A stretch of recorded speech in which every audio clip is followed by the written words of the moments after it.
One. Hey everybody, it's Stephanie from the Learning Project. You guys, I am so excited. Okay, I'm trying to control myself. I want to welcome you to our new segment, Sending Strength and Love. You guys, this segment is going to be hot and heavy. I want to say also, trigger warning. We are going to be talking about miscarriage. We are going to be talking about abortion. We are going to be talking about a very deep part of labor, pregnancy, loss. So if this is a podcast that you might not want to listen to right now, or you're not in the right mindset, I want you to make sure that you save this podcast, come back to it when you are ready to listen to it. But I want to give you a little heads up because this is going to be one of my podcasts that is super deep, and I want you to be prepared for it. If you know someone that is definitely looking for a story or something that's going to help them develop, grow, understand, even heal in this area, you guys, this is the podcast for you. I would like to welcome Elisabeth to our podcast. Hello. Hi. Oh man, I just want to say thank you so much for being here. This is going to be an amazing podcast, not just because she's amazing, you guys, but the story is going to bring so much healing, so much clarity, and so much knowledge. So, Elisabeth, tell us, what is your words of wisdom or even just encouragement to women that are dealing with loss or going through loss in pregnancy? Yeah, I think you need to know more than anything that you are not alone. You are not hearing about loss. You're not hearing about pregnancy loss very often. It's not something that we talk about in the way that we should, or at the volume that we should, or as often as we should. But the reality is that you are not alone. You are one of a great cloud of women who have wanted babies and tried for babies and worked for Yeah. babies, carried babies and lost those babies. And you feel isolated and alone and a little taboo and a little bit ashamed and a little bit confused and angry. You feel all those things. But what's true in that big cloud of feelings is that you are not alone, and that everything you feel has been felt by millions of other women, and everything you feel is okay. And I think that that's what women need to know the most when they're thinking about or experiencing pregnancy loss, is that this is something that has been happening for a long time, and that we are very late to the conversation. And so more than anything, my hope in sharing kind of my experience and my research and my work is that women would hear, oh, there's someone else who's gone through this, and what I'm experiencing is normal, and I'm not crazy, and there's nothing to feel shame about. That would be what I would tell anybody, is you're not alone. I love it. I love it. You guys, we are sending so much strength and love right now. We are so excited about you, Elisabeth, coming here and being on this podcast. Tell us a little bit about yourself, and then we'll jump into the next question. Yeah, so I am a working single mom. I have 5 children, 2 living. My daughters are Sophia and Malia, and I have 3 sons who we'll talk a lot about today, named Isaac, John, and Malcolm. And I work in academics. I'm an entrepreneur. I run a foundation, and so I wear kind of many hats. But the hat I'm wearing today is that of mom and survivor. And I'm really excited. Thank you for having me, because I think this is a conversation we need to have, and there's stories we need to be okay with telling and okay with listening to. And I think understanding of, in the sense that recognizing that our stories are not always cut and dry. They're not always black and white the way that we want them to be, and that sometimes loss takes a hat or a characteristic that we didn't expect. And really, that was my experience with my sons, was that loss did not look the way I thought it would, or did not look the way other people think it should. look. Wow. So what's your story? Yeah. So my story seemed pretty straightforward until it wasn't.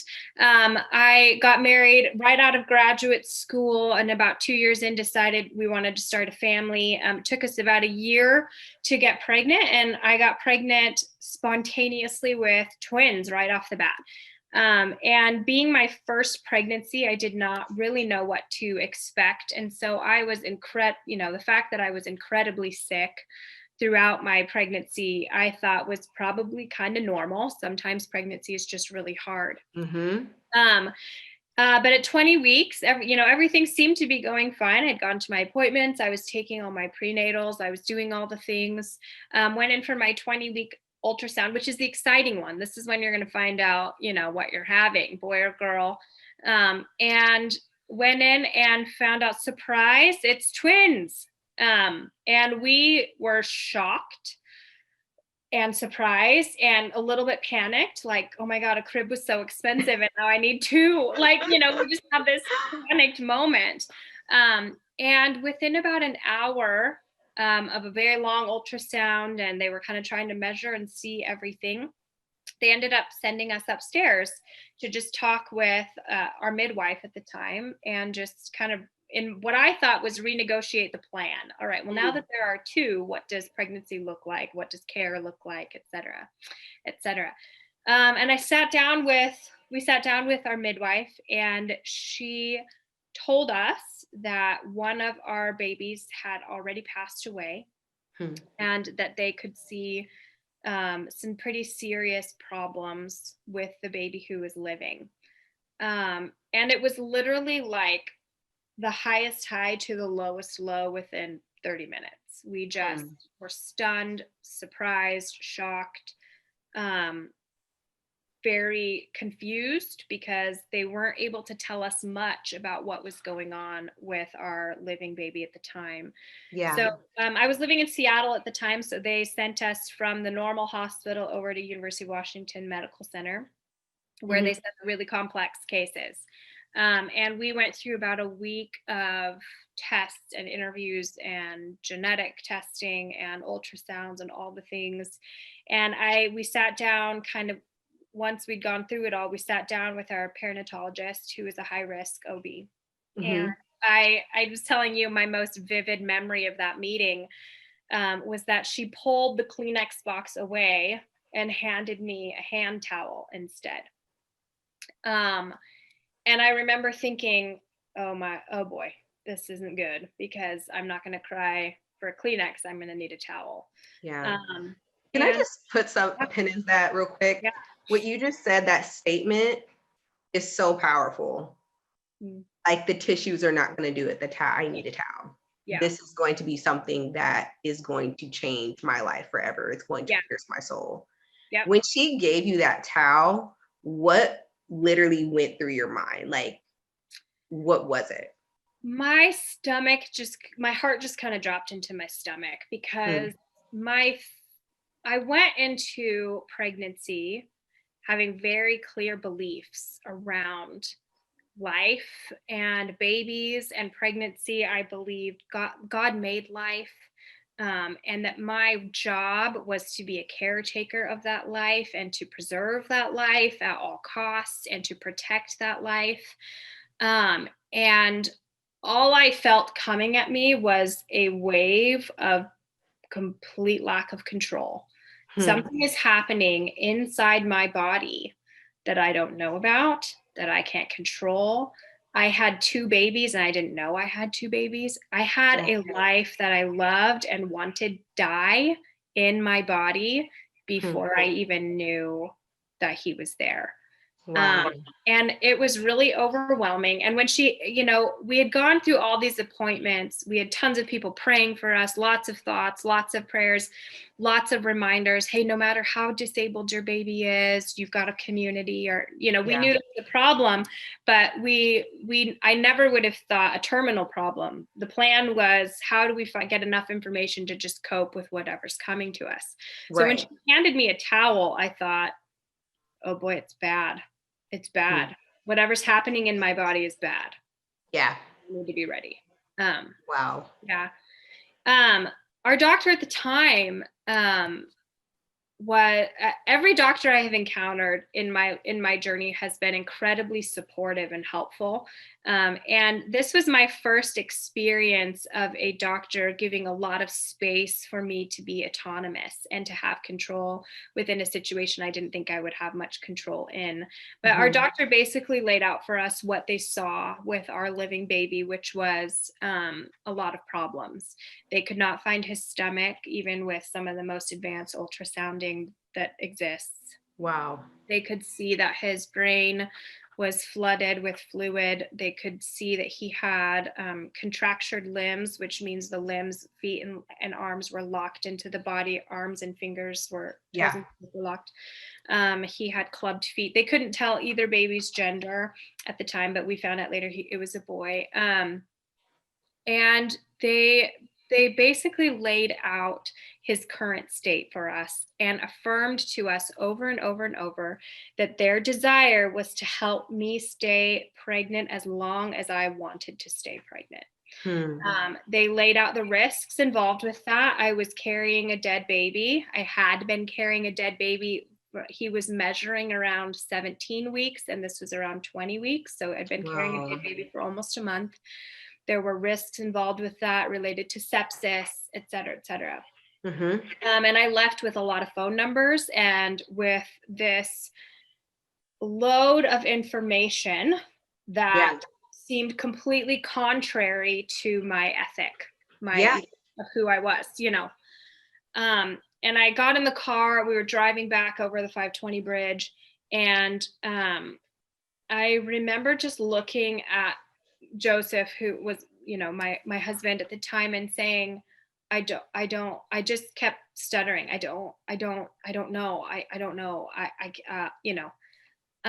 And we had the conversation. I will never forget it. He asked me, he went quiet for a little while, and then he asked me, he said, what would you want me to do if you got in a terrible car accident and you were on life support and you could not live on your own? And I said, I would want you to let me go. I don't want to live like that. And he just looked at me and said, why would you do less for our baby? And that in a minute changed my life, because it changed the conversation from, do I have to die trying to keep this baby alive who can't live beyond my body? Is what's right for me to die in this? Is this what this is all coming to? Wow. And it changed the conversation from that to, how do I offer this baby I love and I want the most respect and love and dignity? How do I, as a mom, take the blow so that my baby doesn't have to? How do I save my baby from that? And the answer was so contradictory to what I thought the answer would be. The answer was, I let my baby go. And for me, in my situation, that was what was legally labeled as a second trimester late term abortion. Because the answer was for me to induce labor, knowing that my baby would not live, and let him pass. Wow. Can I stop you right there? Yeah. Because first of all, thank you so much for sharing this. Like, I keep saying this because there's so many people that are having this conversation about abortion. And I just learned this, you guys. So as I was going through this segment, this conversation of miscarriage and abortion kept coming up. And I was like, what is this? Like, I have never heard of this in my entire life. And, a lot of people right now, especially with the election, everything going on, a lot of people are like, I am against abortion. I am pro-life. I'm, doing all this stuff. But the thing that got my attention was, you are literally having to have this baby out of your body so that you can live. Yeah. You've already gone through the trauma of losing your baby.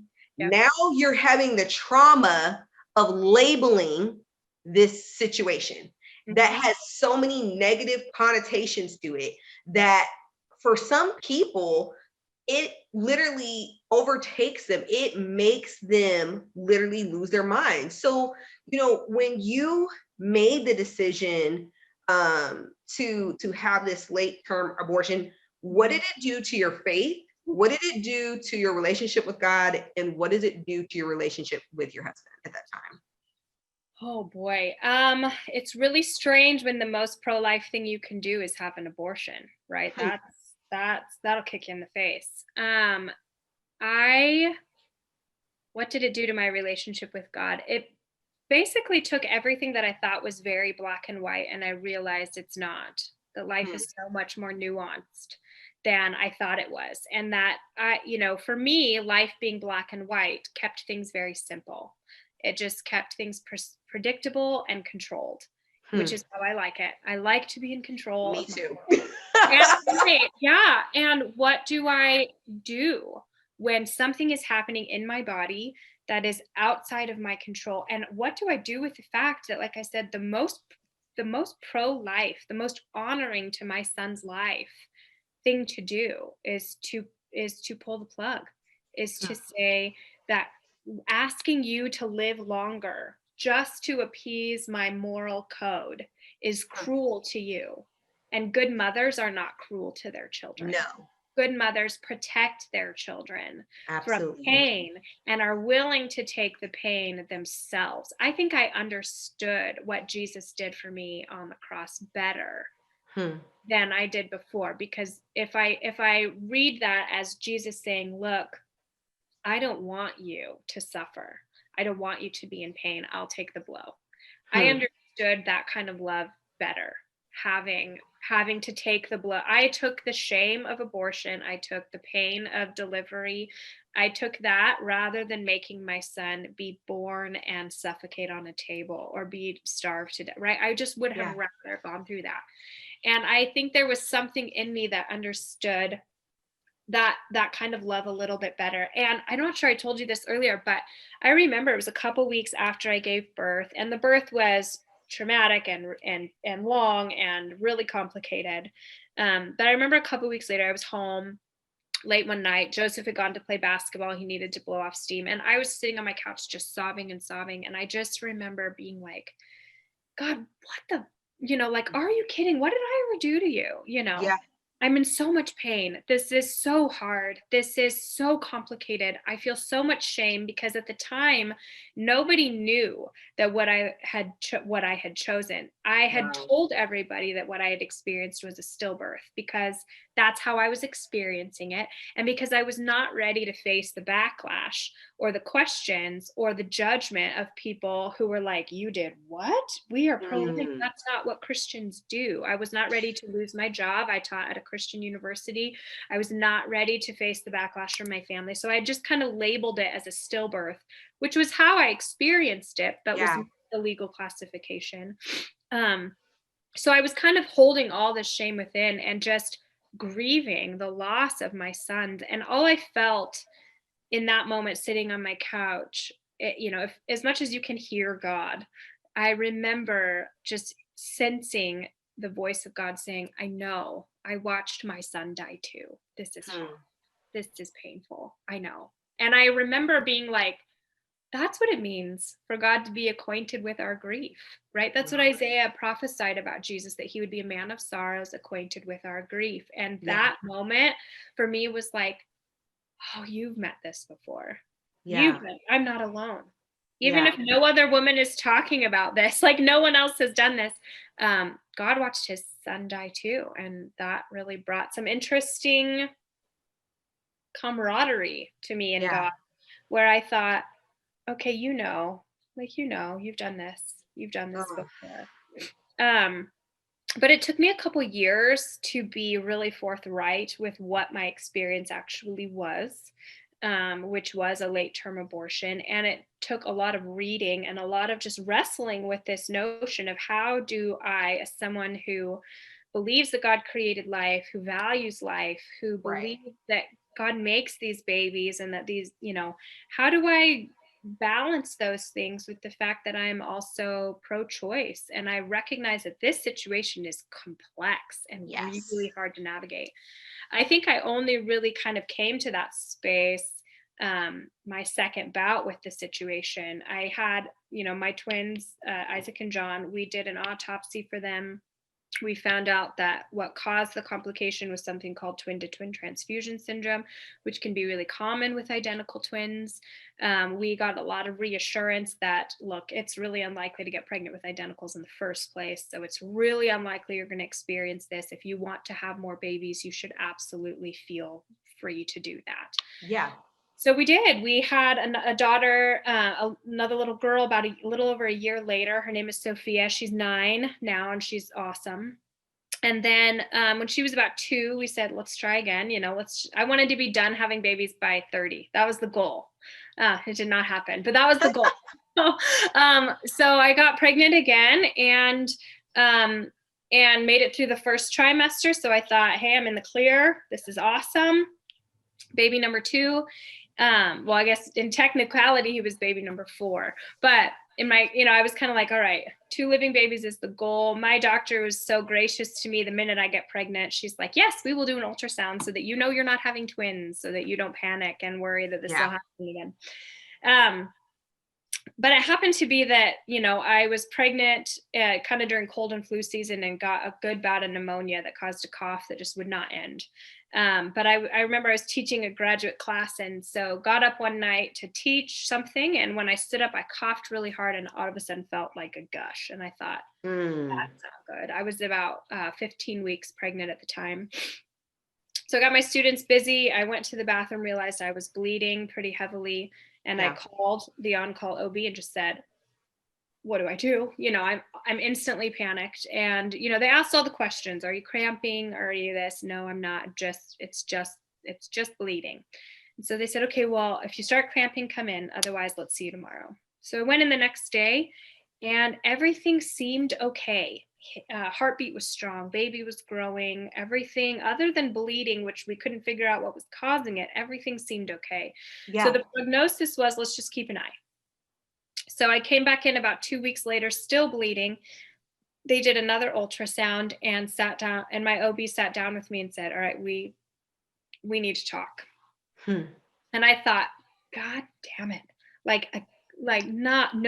This just was reminiscent of someone handing me a towel, and I just, she said, look, we can tell it's a boy. And I remember being so excited. I just had always kind of wanted boys, so I was really excited about that. But she just said, your amniotic fluid is very low. We want it to be at a 10, and right now it's at about a 7.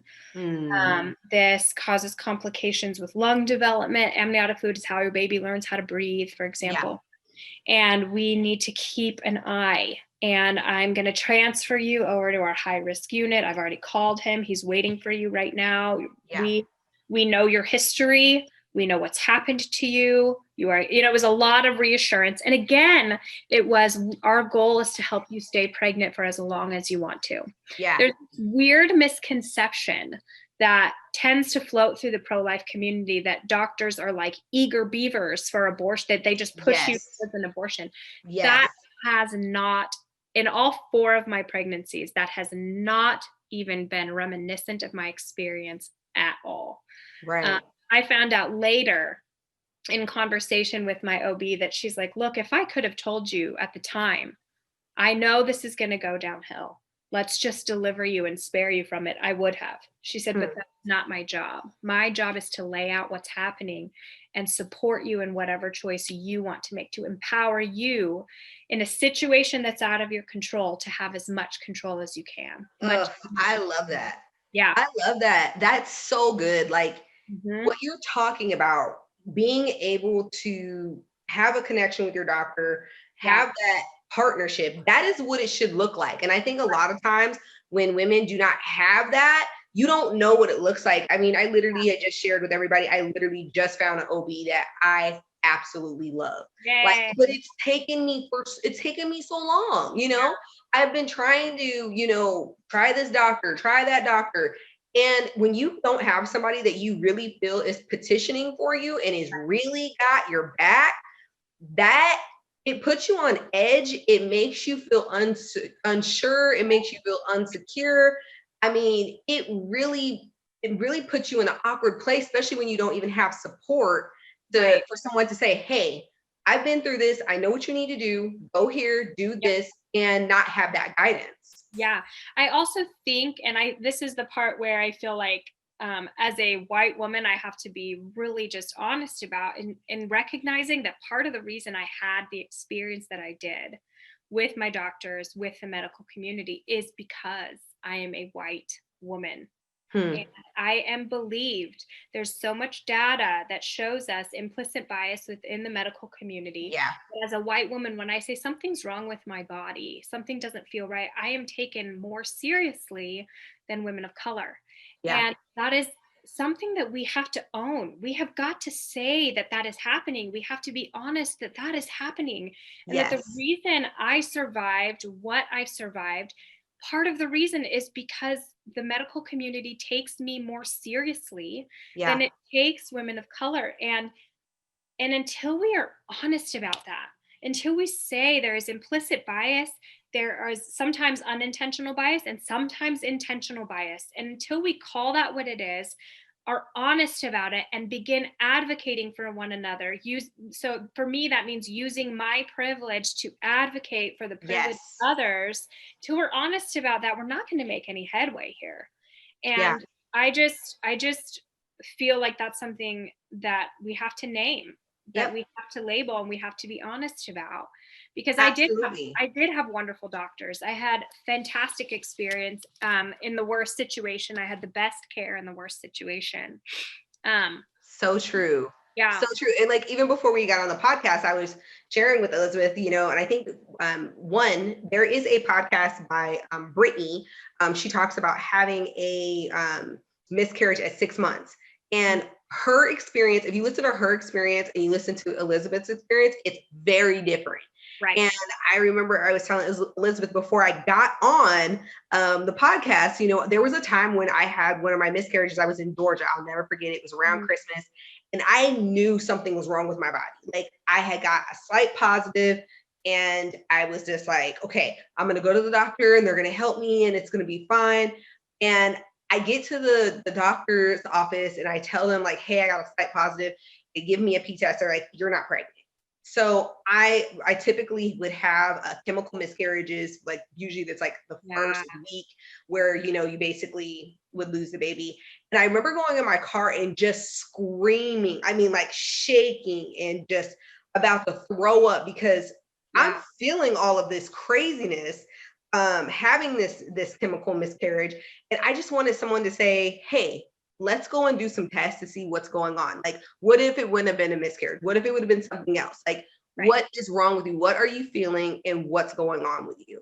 And Yeah. I just remember walking out of there and she was just like, you know what, when you get back to Washington, you can just talk to your doctor about it because we're not going to do anything. That was a conversation. And it was so frustrating, and for women that are going through what you're going through, Elizabeth, I feel like it's way more traumatic because Yeah. you've had a lot of time to bond with the baby. And Yeah.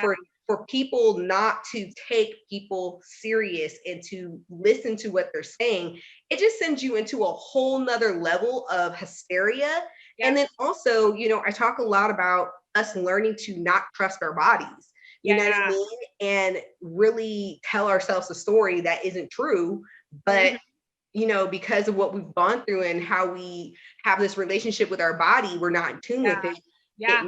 It really makes a difference in how we're able to navigate situations. Yeah. I think, not being believed is such a common female experience, Ooh, regardless of whether we're talking about pregnancy loss or not. The fact that when I say something is wrong, or, I feel uncomfortable in this situation, we are taught to be polite, yep. to be respectful, to be kind to others as opposed to being kind to ourselves. Yes. Do not listen to our intuition as if our intuition is leading us astray, because what matters Exactly. more is how people experience us and not how we are experiencing the world. The Mm. simple reality is that when it comes down to women and their experiences, the hardest thing for us to do is learn to believe ourselves and then learn to Yes. believe each other. If I would have walked into that ER in Georgia and said, something is wrong with my body, Yep. the sad reality is that my skin color lends me privilege. That means I will be believed. I am more likely to be believed than you are. Yeah. And it's wrong and it's racist and it's prejudicial and it's implicit and not implicit and it's all those things. But part of the problem is that we aren't just calling it out for what it is. We aren't just being honest about it. We aren't advocating for each other. Absolutely. And I have a responsibility to listen to what my intuition is telling me and believe it. And I have a responsibility to listen to what you are telling me and believe your experience and add and work on your behalf. That's Mm. sisterhood. That's partnership. That is how we make a difference in this particular area. It is just not lost on me that Yeah. I survived two, and I'll finish telling Malcolm's story in a minute, but that I survived two very complicated, life-threatening, late-term abortions. And part of why I survived, it is not lost on me that part of why I survived is because I'm a middle-class, highly educated white woman. And Mic drop for y'all. That we're sending some strength and love right now. Okay. That was such a gem. If you guys did not get that gem from Elisabeth, rewind, pick it back up, put it in your pocket and use it for later. Because what you just said was the truth. When we're talking about, miscarriage and we're talking about loss and we're talking about abortion, I am like mind blown at this process because I'm like, first of all, there's so much that goes into being a woman. And a lot of women don't even know these policies. They don't even know the rules that go around our bodies that impact our bodies. There are people making rules and regulations and labeling things in a certain way, and we have no idea. We don't even know what's going on and how it's being done. Well, and we don't have any idea because we have called abortion an issue for a really long time. Yes. Abortion has not been called health care for women. It has not been called keeping us alive in many cases. It has not been called what it is. We call it an issue. We debate it on national stages. Most of the time it's debated by men who don't need to have the conversation in the first place. Boom. Right? So the simple reality is that we have taken something that twice has saved my life and we've called it an issue. We've called it a Holocaust. We've called it murder. We've called it fill in the blank because there's so much misunderstanding as to what it is, how it's used, why it's used, the way that it's performed, how much dignity is and is not associated with it, et cetera, et cetera. We have made it an issue, not life. Right. That abortion is anti-life. It's not. Absolutely. Absolutely. It's not. Yeah. And I was just going to throw in there too, a lot of our listeners, you probably like, well, what about Planned Parenthood? Her job, her goal in creating that was to annihilate the Black community. We're not talking about that. We're talking about, do you know that a miscarriage or a late term pregnancy is being labeled as an abortion? Yeah. And we're making laws that are preventing that. What is that going to do for women who really need it? Right. And are we going to lose our lives because we're so ignorant of what it actually is and what's what? You know what I mean? We get caught up in what other people are saying, but we don't listen to enough experiences to really understand what is happening.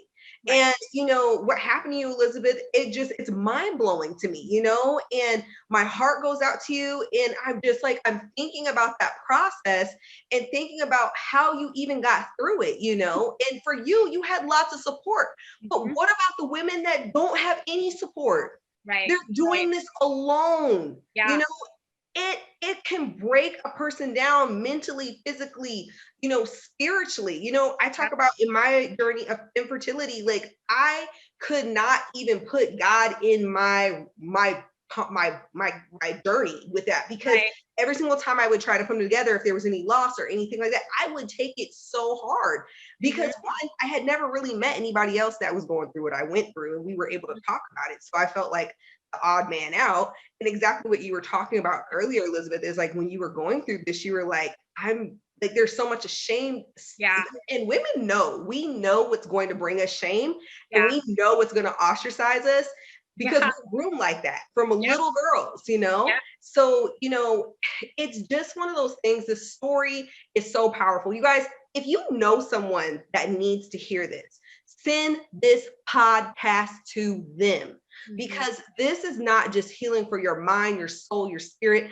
This is helping us get an understanding of Yeah. people's stories and people's realities and what they're going through. When we Yeah. throw stones at people and we make them feel a certain way, it can break them down to the point it can't be rebuilt up. And Right. that is where we need to be as a community. Exactly what you talked about, Elizabeth. We need to be allies with one another and be able to say, I got you, sis. We're gonna make sure that we are doing things that are right for you. Or if you need me, like, what can you do, or what resources are out there? I really wanted us to touch on this. I didn't want to interrupt your story, but No, I love it. please continue on Yeah. with your story. Yeah. Well, some of the reality of what I feel like we're inviting listeners to is just to empathy, because I really do believe that most people who are pro-life for really beautiful reasons. Absolutely. They want people to live. They want more babies to be born. They want there to be, we want to live in a country that values life. So there's no I don't hold any criticism for that. What I'm inviting listeners to is to recognize that these conversations are complicated and these decisions Yes. are complicated. When it came to Malcolm, as I mentioned, I stood up, I coughed, my essentially what we learned later is that I coughed so hard I broke my own water. And what Mm. that resulted in was a significant infection in the placenta. So it was about a 4 or 5 week process of working with my OB in the high risk unit, in particular to monitor him and how he was doing, and to monitor me and how I was doing, because I was losing significant amount of blood daily. I had to go home from work multiple times during the day to shower and change. I was losing that much blood. Mm. I And essentially what was happening is that my body, in trying to get rid of the infection, because what happened was I coughed so hard that it ripped the placenta away from the wall, created a wound, and that wound got infected. And my body, in a desire to get rid of the infection, was flushing all of the amniotic fluid with it. And so week by week, we started out with about a 95% chance that everything was going to be fine. The wound would heal, it would stop bleeding, the amniotic fluid would build back up. Yeah. And week after week after week, there was less fluid and more bleeding, and that wound was just getting bigger. And it turned out, I remember the conversation with my doctor, where, we'd been there about 4 weeks, and we started with a 95% chance everything was going to be okay. And he looked at us and said, look, we've got maybe a 5% chance that we can Wow. rescue this pregnancy. And he's like, I just want you to understand your options and where the laws begin to change. I was 19 weeks pregnant having this conversation. So it'd been about 4 weeks of this. And he began to lay out for me some of my physical situation, which was, I was very close to needing a blood transfusion. If I was to stay pregnant until 24 weeks, I would be admitted to the hospital for consistent blood transfusions. And mostly Wow. because if I went into labor, I would bleed out so fast that they wouldn't be able to get me back in time. That they would not let the pregnancy go beyond 32 weeks because of the risk to my body, that they would deliver him no matter what at Yeah. 32 weeks, and he would be admitted to the NICU and we would do all the things. Um, And he told us, again, my experience was not a doctor pushing any kind of agenda. It was simply laying out the rules, how this Yeah. game works. And for him, he said, if you were going to make the decision to induce early, we would need to do it before 24 weeks, because at 24 weeks, the laws change. There's this strange narrative surrounding late term abortions that, some people even talk about like post birth abortions as if that Wow. happened. It does. Can we just lay out once and for all? Nobody is having an abortion after birth. That's called murder. That's a different conversation. Absolutely. There's this notion that, oh, women, you can be 9 months pregnant and then just willy-nilly choose to have an abortion. No, you can't. I live in Washington State, which is one of the more liberal states, and Washington does not even allow that. The laws change at 24 weeks. The laws change, and you have to go through a lot of hoops at that point if you think that there's some reason that you need to induce early. So there's just a lot of misunderstanding about how the medical community interacts with these decisions, how they treat women in these situations, and what our options are. But I went home from that appointment at 19 weeks. I, picked up my daughter. I did the dinner and the bath time and the bedtime, put her to bed.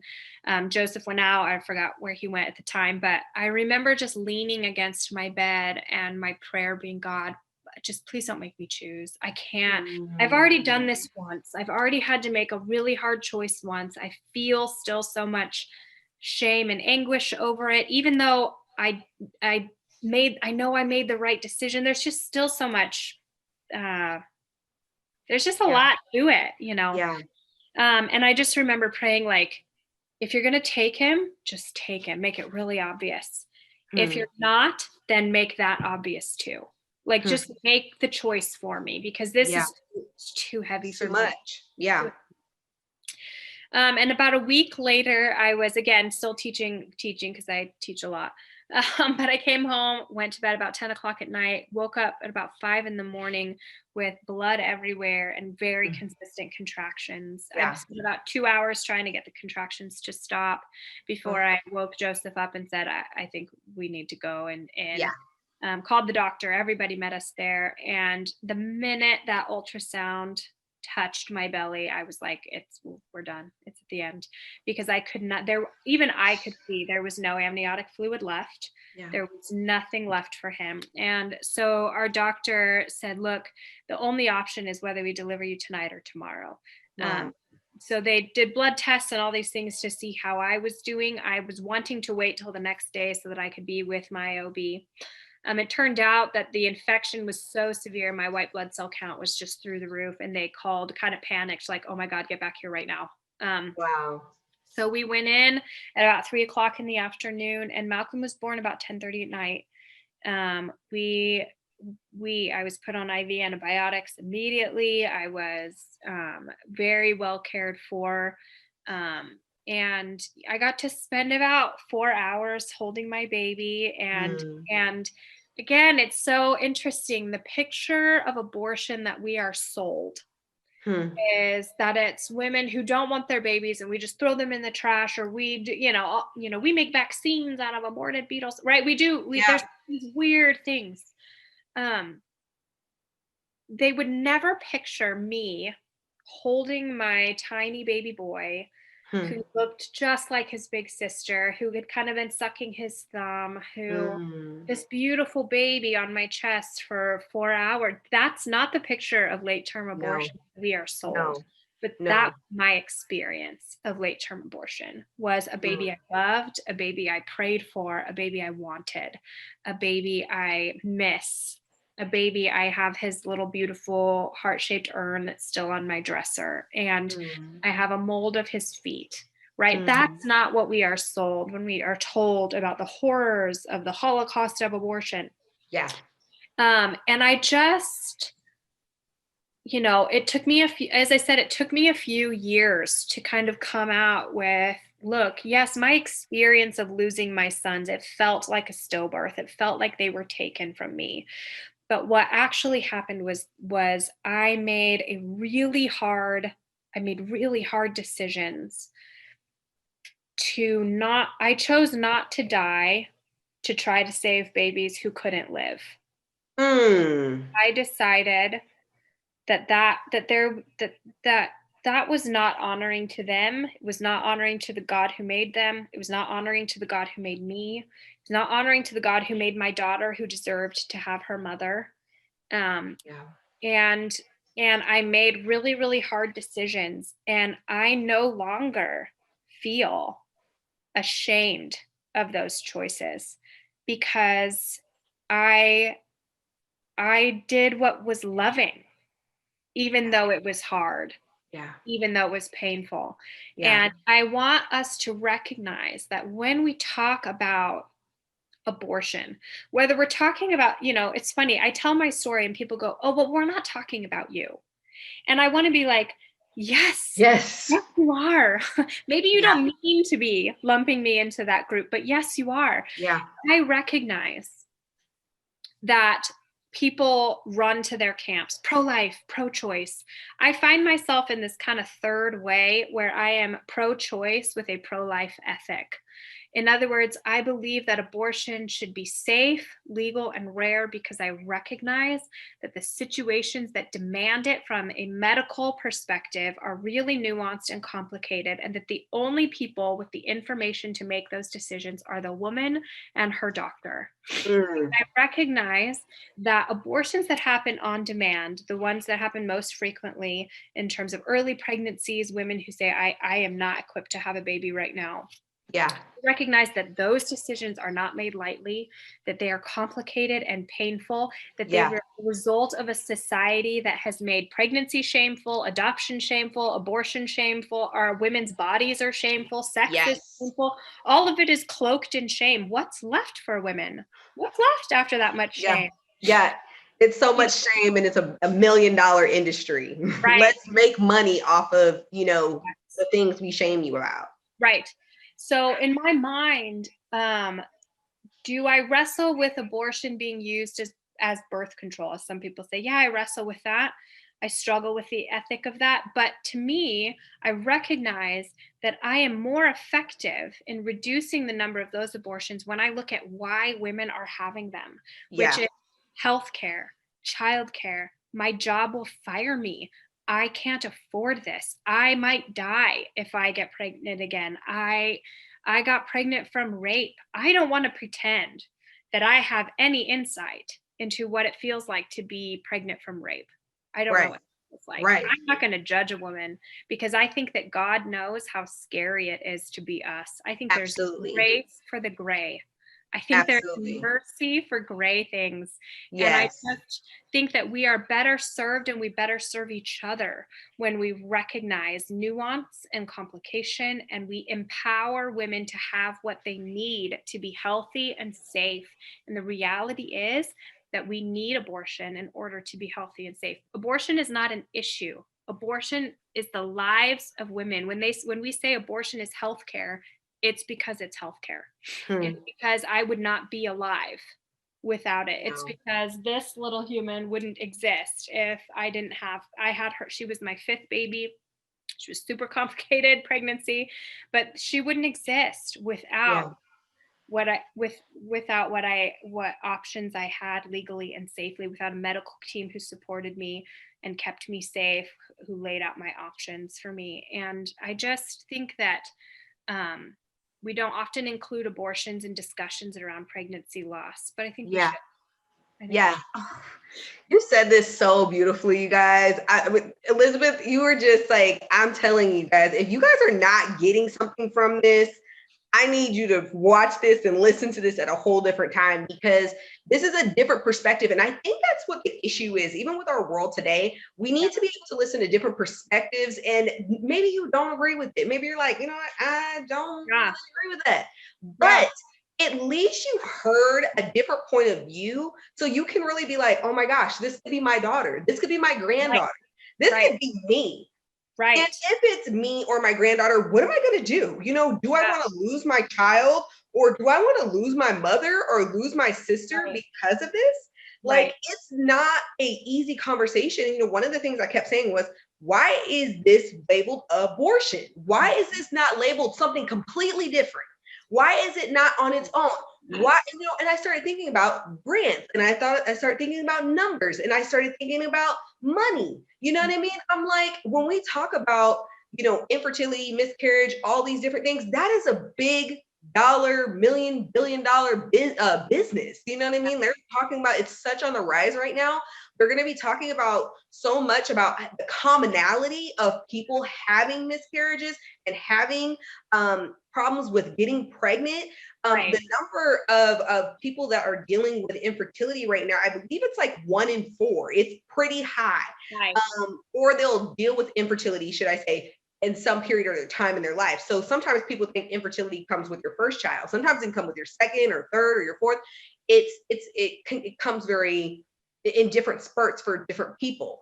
So, when we're having these conversations, my challenge to you is to really educate yourself.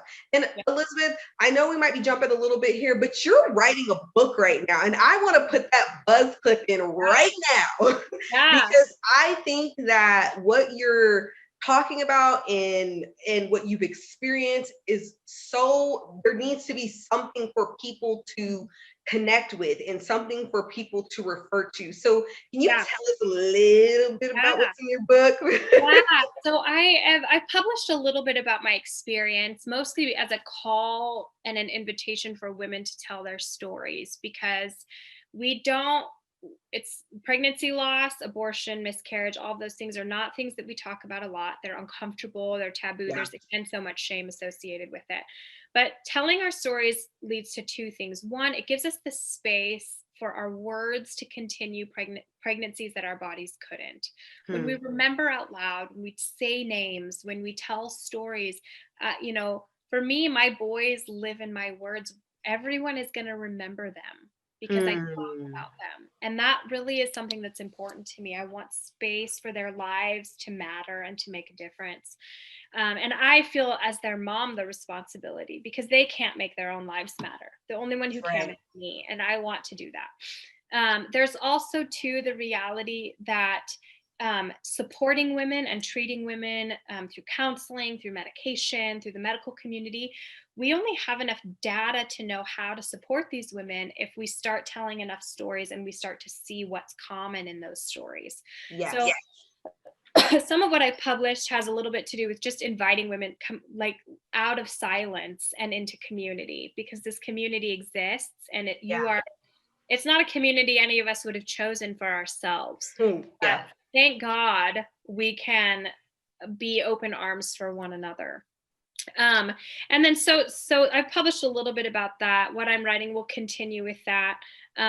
I also believe there's this intersection between pregnancy loss and just the challenges that women face in general. There's a lot of new data around how birth can be very traumatic, especially for women who've survived sexual assault, for example. That was very prevalent in my experience.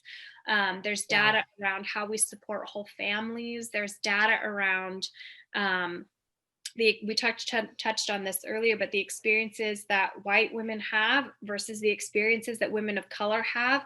And I think that is work for white women to do. That is not work for women of color, that they should not have to convince us or educate us or teach us that that is an issue.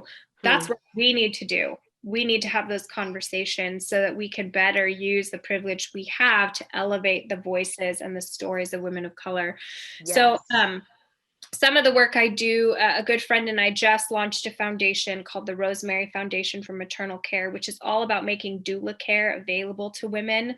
Doulas work as advocates for pregnant women. They work as birth support and postpartum support. They work in those delivery rooms to help make sure that women are heard and respected, and that the experience is respectful and kind and whatnot. So we're working to make that care more prevalent because it's not currently covered by insurance. All those costs come out of pocket, which means the only women who have access to advocates are maybe the women who don't need them as badly.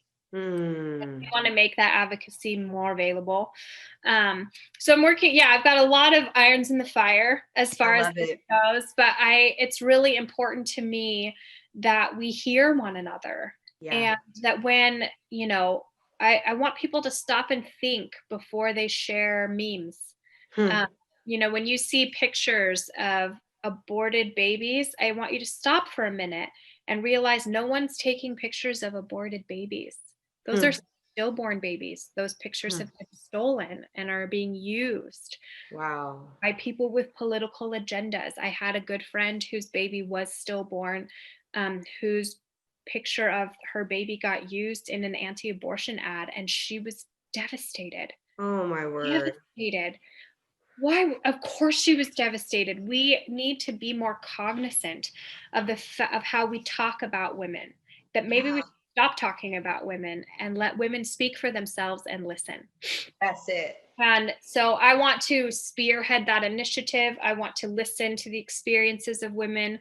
I want to tell my story in a way that invites people to just sit with the uncomfortability of the fact that abortion is not a straightforward discussion, and that Yeah. that's hard, and that case by case decisions are probably the most appropriate, and that you can love Jesus and be a person of faith and pro-choice at the same time. They're Yeah. not mutually exclusive situations. So my hope is just to invite more conversation around these nuances and to make space for people's experiences. If you're going to go through what I went through, and I hope nobody does, Yeah. if someone's going to go through it, I want them to go through it with the same treatment that I had. And so the same supportive community, the same listening, the same medical community who believes what I said. And I Yeah. don't want that to be limited by socioeconomic status or race or religion or education. I want that to be widely available. And that's what we're working on. So we're going to get there someday. Oh, you are going to get there. You are going to get there. If you guys, this is sending so much strength and love, this conversation. It's a very controversial conversation, but let me tell you this. This is a real conversation. Yeah. And I have said this continually that we need to hear more voices from women that are going through different things because we need to know you are not alone. You're You not. are not alone. Yeah. Elisabeth, I have two questions for you before we wrap up here. How did you get through all of this? Like, I know everybody's probably like, okay, she should not be like with this much power and this much strength. And, like, how did you get through what you went Yeah. through? And what do you do on your bad days? Oh, I go to therapy. I do a lot of counseling. I go to counseling once a week. I have for years. Um, it's not that this didn't cost me. Hmm. My husband and I have since divorced. There's a lot of data around what happens to marriages post child loss, and for us, that was a reality. Yeah. Um, and I'm thankful.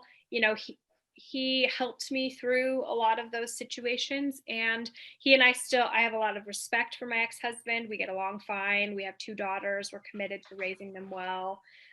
So this experience has cost me for sure, but I recognize I can't control the trauma I've experienced.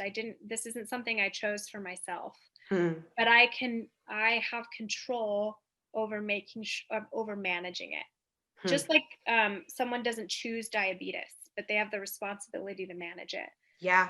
My heart and my goal for myself is to not hurt myself or others. And that means that, for a long time, I was on antidepressants and anti-anxiety medication. I don't have any shame in that either. If that's Yeah. what my brain needed to cope, I'm good. Yep. That's Um, it. but I do therapy. I also don't hide my experience. Hmm. We suffer because we feel like we can't talk about it. And that means we suffer alone. And I don't want to suffer alone. I am really fortunate. I have I'm dating an amazing man. I am well loved by him. He makes a lot of space for my experience and my past and the things I've gone through. I could talk about him forever, but he's wonderful. And I'm super fortunate to be loved well. But I think the two things I do to stay healthy are I go to therapy, I talk, and I just choose not to suffer in silence. I choose to tell my story. And I choose to let people feel about my story what they want. They are allowed to feel disappointed in my choice, or they are allowed to be disapproving of my choice. That is their choice to Oh, feel how they want. But that does not have any more power on me because my conscience is clear. My conscience before God is clear, before others is clear. I did the best. I feel very sure in saying I did the best I could in really impossible situations. And now my work is to make sure that other women can do the best they can in really impossible situations. So therapy, medication, and honesty are how I stay sane. man, like anybody who's not watching this video, like I'm over here melting because I literally have talked about my experience about very different experiences, you guys. I want to make sure I make that very clear because that is one of my number one things when I'm doing these podcasts is to make sure that people understand that every experience is not relatable, you know what I mean? But they may be in the same category.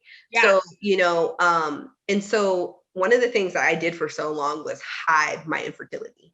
Yeah. Like I literally watched my mother just crumble and fall apart because she knew I was going through it. So like baby showers were hard, or when people would Yeah. announce they're pregnant, it was hard for her. Yeah. And it like people's reaction, like indirectly, indirectly, intentionally, and unintentionally, like built this protection mechanism around me. I talk about my assistant director literally sitting me down and like she was like, I need you to tell me why you're going to all these doctor's appointments. Are you dying? Do you have cancer? And Wow. she's like crying because I was hiding it. But I was like, I got to take time off to do this. I got to go do this. I got to. And they're like, well, what are you doing? I'm like, it's none of your business. I'm like, keep professional. And then finally, when I decided to open up and tell just like my management team, everybody's just like, Stephanie, let us be here for you. You know what I mean?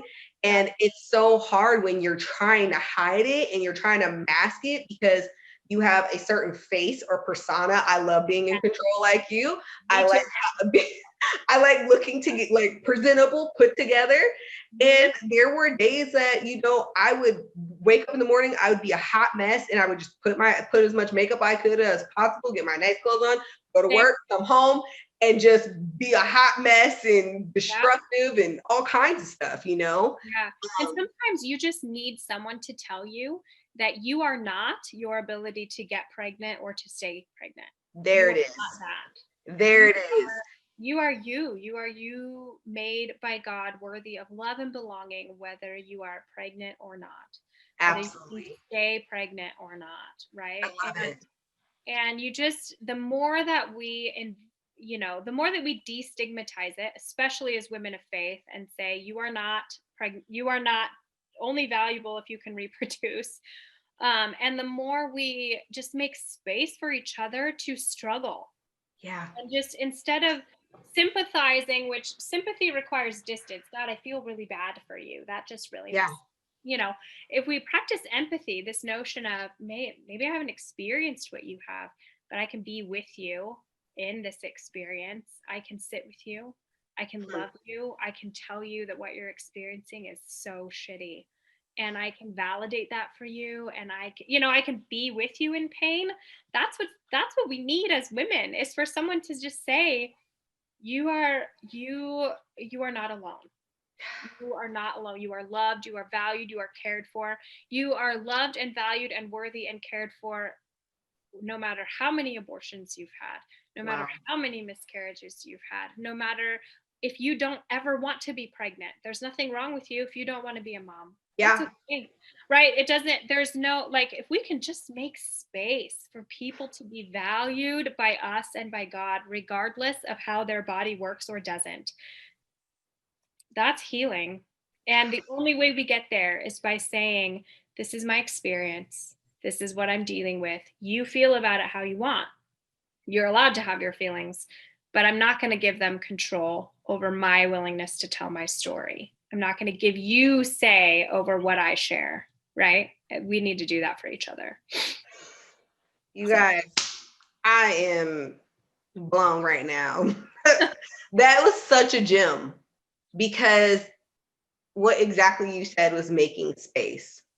There, it's just right now, everything is so, there's no room for this, there's no room for that, you can't talk about this, you can't talk about that, and if you talk about it, then you're on one side or the other side. Where is the empathy? Right. So where is it? That song, Where is the Love? Where is the love? Totally.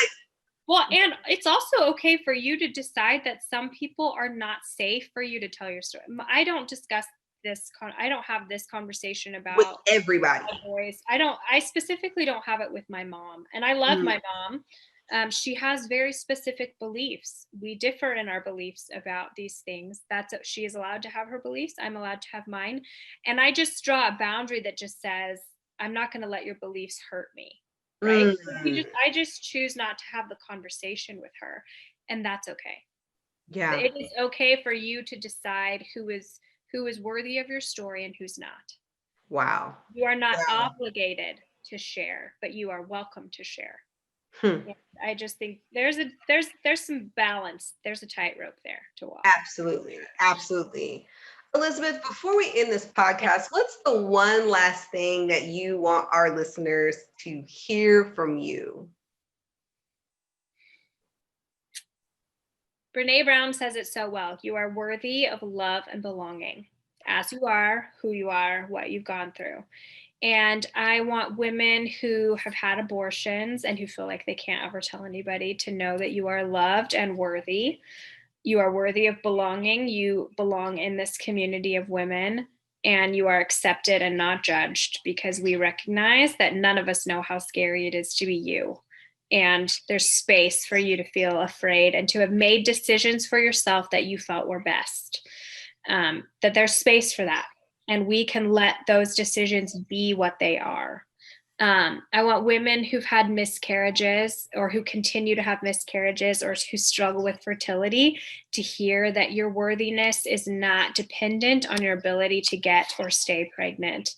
You are worthy as you are. You are the blessing God gave. We hear that scripture that children are a blessing from the Lord, and we forget we were the children. We are the blessing from the Lord, right?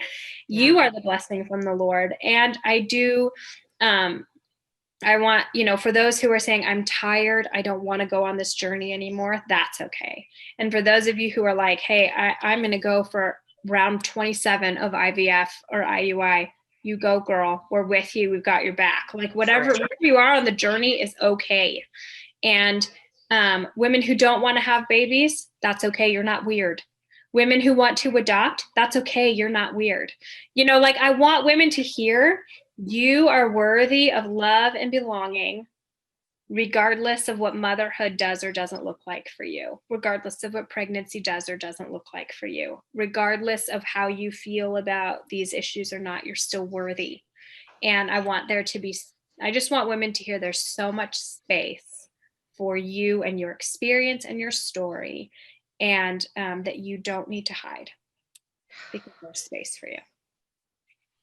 That's what I would say to people. You guys, we're sending strength and love to you this evening, or this morning, or this afternoon. Wherever you are. Wherever you are. I don't know what's going on, what you're doing in your life, but I want you to know that you're loved. We see you, sis. Yeah. We see you, brother. There's a lot of men going through a lot of this stuff, and this is hard too. Don't forget you're not alone. You guys, until next time, I want to thank you so much for joining us here on Strength and Love.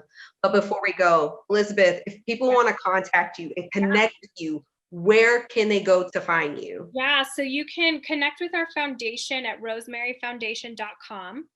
Rosemary is the flower that symbolizes remembrance. And so we chose to start this foundation supporting in providing doula care in remembrance of our babies. So rosemaryfoundation.com, you can find our foundation there. You can also find us on Facebook, the Rosemary Foundation for Maternal Care. You can find me through that as well. So if you message or email us at the foundation, you're going to find me. So reach out. We'd love to connect with any of you. Thank you so much, you guys. Thank you so much, Elisabeth. You're amazing. Thank you, guys. Until next time, sending you strength and love. This is Stephanie Courtney. See you soon.